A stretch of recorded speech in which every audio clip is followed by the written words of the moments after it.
भारत में सिक्का ढालने की टकसाल। ठीक है, चलिए लिख लीजिए। उसमें केवल नाम 4 लिखना है। मुंबई, हैदराबाद, कोलकाता, नोएडा। मुंबई, हैदराबाद, कोलकाता, नोएडा, 4 जगह जो है कि सिक्के डाले जाते हैं। ठीक है, ये आप लोग पेट वोट की परीक्षा देंगे ना, तो उसमें ये आ सकता है। रिजल्ट नहीं आ जाएगा रिजल्ट, अगले हफ्ते पेट का आ जाएगा।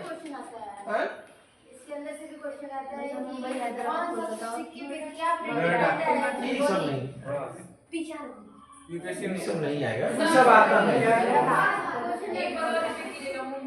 मुंबई, हैदराबाद, कोलकाता और नोएडा।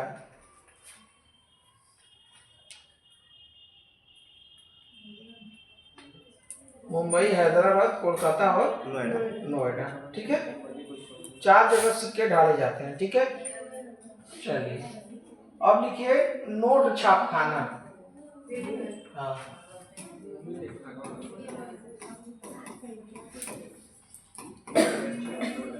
सब जल्दी जल्दी हम लोग लिख लेते हैं सब। UP triple S C. हाँ, लिख लीजिए। नासिक, नासिक, नासिक मध्य प्रदेश। सर नासिक मध्य प्रदेश में है क्या? नासिक महाराष्ट्र। देवास मध्य प्रदेश में है। नासिक महाराष्ट्र। इसी में कामा देके लिखिए देवास मध्य प्रदेश। देवास मध्य प्रदेश। ठीक है, नासिक महाराष्ट्र, देवास मध्य प्रदेश, नर्मदापुरम। नर्मदापुरम तीसरा लिख लीजिए, नर्मदापुरम। ये नया बना है क्या? नर्मदापुरम। अबे भाई लिख, पहले लिख लो। नर्मदापुरम मध्य प्रदेश। नर्मदा नदी कहाँ से निकलती है? मध्य प्रदेश। और कहाँ जाके मिल जाती है? उसमें एम्स में? नहीं, टेम्स कहाँ है? टेम्स तो वहाँ पे फ्रांस में है। यही समझ है। अरब की खाड़ी में गिरती है। हाँ, अरब की खाड़ी। समानता, समानता जो है कि कोड है ना, साबरमती, माही, नर्मदा और ताप्ती। ठीक है, चलिए तो नर्मदापुरम हो गया। उसके बाद से लिख लीजिए हैदराबाद। ठीक है, नर्मदापुरम मध्य प्रदेश, उसके बाद से हैदराबाद।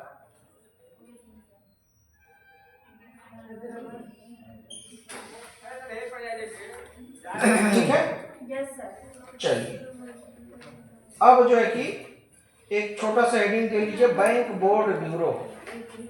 कब बना था ये पूछा गया है। बैंक बोर्ड ब्यूरो, हेडिंग डाल लीजिए, बैंक बोर्ड ब्यूरो।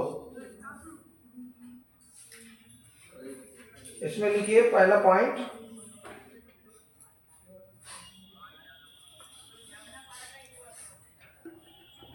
1 अप्रैल 2016 से 1 अप्रैल 2016 से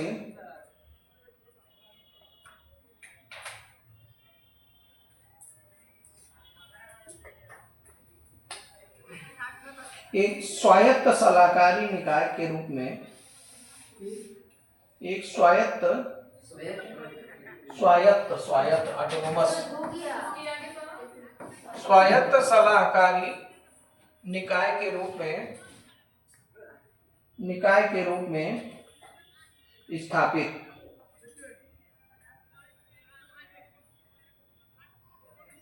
ठीक है, इसमें दूसरा पॉइंट लिख लीजिए, इसका काम क्या है। तो लिख लीजिए सार्वजनिक क्षेत्रों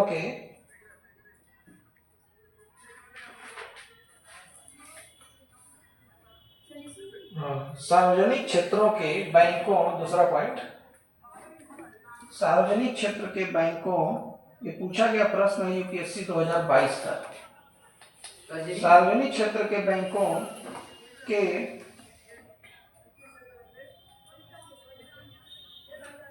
प्रमुख अधिकारियों की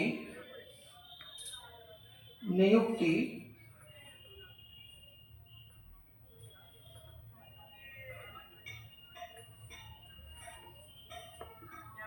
सिफारिश करने का कार्य करता है। सिफारिश, नियुक्ति की सिफारिश। हाँ, नियुक्ति की सिफारिश, रिकमेंडेशन का काम करता है कि एसबीआई का हेड कौन होगा, पीएनबी का हेड कौन होगा, सीएमडी कौन होगा, ठीक है, कि नियुक्ति की सिफारिश का काम करता है।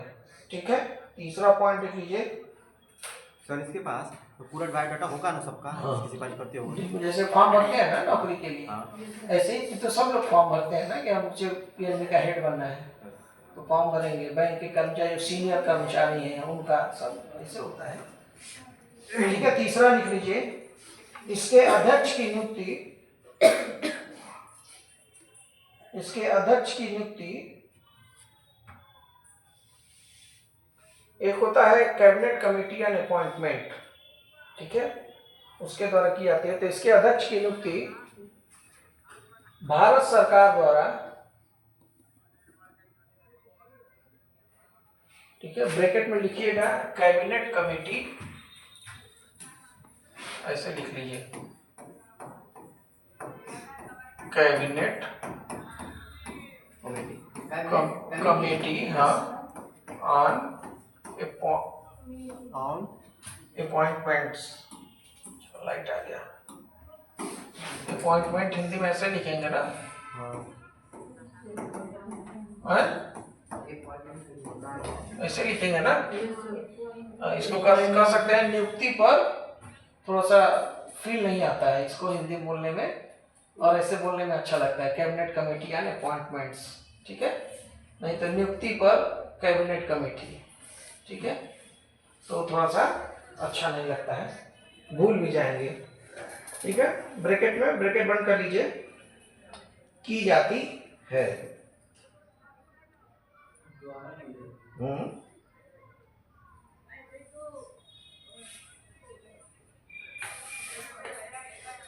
ठीक है, देखिए सवाल क्या था। With reference to the bank board of bureau which of the following statement is correct.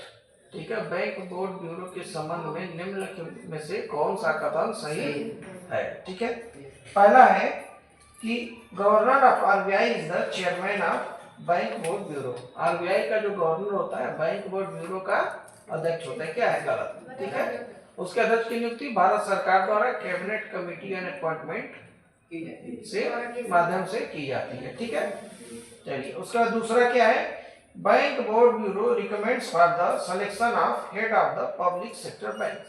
ठीक है, पब्लिक सेक्टर बैंक के प्रमुखों की नियुक्ति की सिफारिश करता है। क्या ये सही है? ठीक है, और तीसरा क्या है कि bank board bureau helps the public sector bank in developing strategy and capital raising plans. ठीक है, ये भी क्या है, क्योंकि सलाहकारी निकाय नहीं, सही है ना, सलाहकारी निकाय है ना, तो बैंकों को सलाह देगा कि अच्छा आप लोग काम करिए। ठीक है, चलिए इसीलिए पहला स्टेटमेंट लिखे ना कि यह सलाहकारी निकाय के रूप में इसकी स्थापना की गई थी। तो सलाह किसको देगा? बैंकों का ब्यूरो है तो बैंक को सलाह देगा। ठीक है, चलिए अब जो है कि और क्या छूटा हम लोगों का,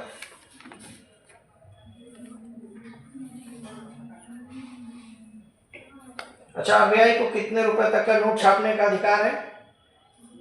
10,000 रुपए तक का नोट छाप सकता है। तो इसी में किनारे एक पॉइंट लिख लीजिए, आरबीआई को 10,000 तक के करेंसी नोट छापने का अधिकार है।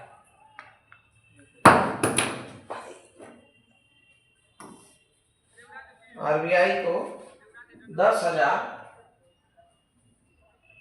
तक के करेंसी नोट छापने का अधिकार प्राप्त है। जैसे अभी तो 2000 का छप रहा है। हाँ, अब 2000 का छपना बंद हो गया है ना, और केवल 500 का आता है। 10,000 का भी बना सकता है। हाँ, 10,000 तक का बना सकता है। अगर उससे अधिक की, अब सोचिए 10,000 का नोट बनाने की स्थिति आएगी तो अर्थव्यवस्था कहाँ होगी। इसका मतलब महंगाई एकदम चरम पे है कि 10,000 रुपए का नोट बनाना है ताकि लोग एक नोट लेके जाएं और 1 किलो आलू प्याज खरीद के लेके आए। ऐसे थोड़े काम होता है कि महंगाई बढ़ी तो नोट बढ़ा दिए, हो गया। सर सुविधा के दृष्टिकोण से नहीं बना सकते। सुविधा के दृष्टिकोण क्या, बड़े नोट हमेशा भ्रष्टाचार को बढ़ावा देते हैं, ठीक है। इसीलिए बड़े नोट नहीं छापा जाता है। नोटबंदी के समय आवश्यक था कैश सप्लाई करना, इसलिए बड़े नोट छापे गए, और उसके बाद सब बंद हो गया, बड़े नोट नहीं आते हैं, आपको नहीं मिलेगा। आपको 100 500 का भी नोट बहुत कम मिलेगा, 100 के नोट खूब मिलेंगे आपको। ठीक है, ठीक है। लेकिन एटीएम में सर जाइए तो 500 से कम का आ ही नहीं रहा। अरे आता है 100 का, आता है, 100 का भी आता है भाई। 100 का ज्यादा आता है, सब में नहीं आता। निकाल नहीं पा रहे चलो ठीक है, ये लिख लीजिए। एक और चीज लिख लीजिए, एक अगला पॉइंट और स्टार लगा के, छोटी छोटी किंतु मोटी बातें लिख लीजिए। भारत में सिक्का ढालने का अधिकार वित्त मंत्रालय भारत सरकार के पास है। वित्त मंत्रालय भारत सरकार के पास है।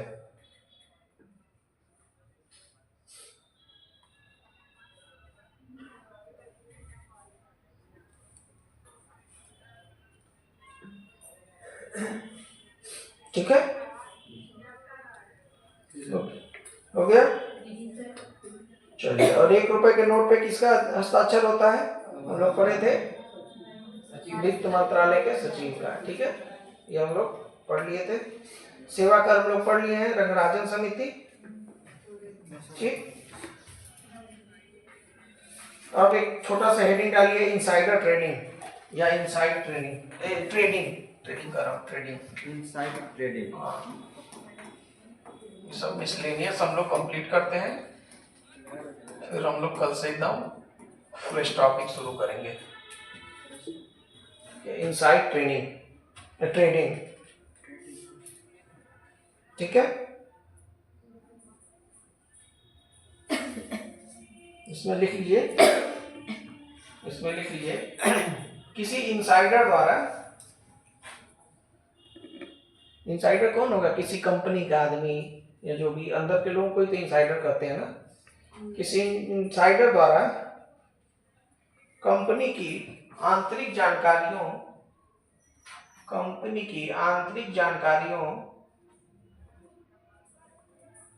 का उपयोग कर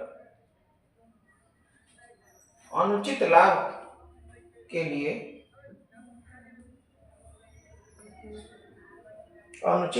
के लिए शेयर ट्रेडिंग,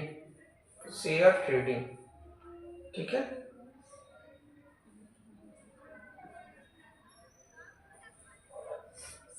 शेयर ट्रेडिंग, उसको कंपनी की कुछ पॉलिसी की जानकारी मिल गई, ठीक है। अब उसने क्या किया, उसको पता चला कि टाटा कंपनी कुछ ऐसा प्रोजेक्ट लेके आ रही है कि उससे शेयरों की कीमत बहुत बढ़ सकती है, और कंपनी का आदमी उसको पता चल गया। अब उसने क्या किया, उसने घर वालों को कहा कि ऐसा है कि खरीदो शेयर टाटा का, खूब जितना खरीद सको। तो क्या है, इसको कहते हैं इनसाइडर या इनसाइड ट्रेडिंग, ठीक है। ये अवैध होता है, नहीं तो अवैध है ना, जब अनुचित लाभ का मतलब है कंपटीशन को खराब कर रहा है, ठीक है। कंपनी में जो बंद कर रहा है वो खरीद सकता है, लेकिन वो इस तरीके से नहीं खरीद सकता कि जानकारी का उपयोग करके एकदम प्रोजेक्ट आने से पहले ही उसने, इसीलिए तो रोका गया है, अवैध है। प्रोजेक्ट आने से पहले आप पता नहीं, मैं ही प्रोजेक्ट हेड हूँ और मुझे पता है कि मैं कुछ स्पेशल मेरी कंपनी करने वाली है, तो मैं अपने घर वालों को दिया, अपने रिश्तेदारों को दिया। एक डिस्क्लोजर एग्रीमेंट होता है कंपनी में, उसमें लिमिट है, एक्ट में, कंपनी एक्ट में लिमिट है कि मेरा परिवार वाला, अगर मैं किसी कंपनी में जिम्मेदार करते हो तो मेरे परिवार का व्यक्ति कितना तक शेयर रख सकता है, सब कुछ सीमाएं कानून में तय की गई हैं। ये तो पता लगे कि सब शेयर एक ही आदमी बता दिया और एकदम शुरू हो गया खरीदना। तो इनसाइड ट्रेडिंग को क्या है कि सेबी ने अवैध बताया है। क्यों?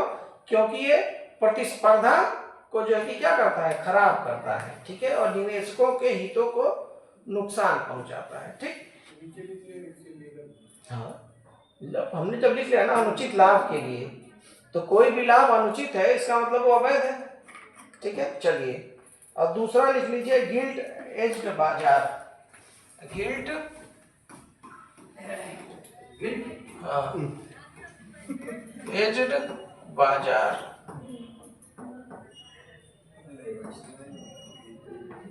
गिल्ट एज्ड बाजार,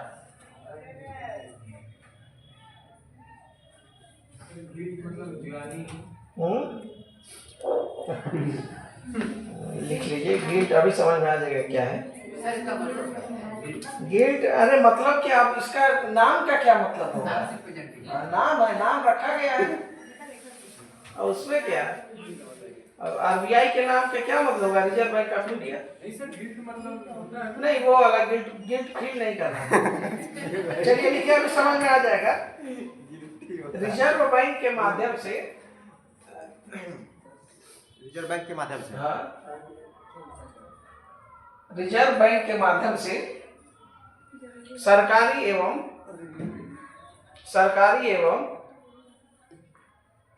अर्ध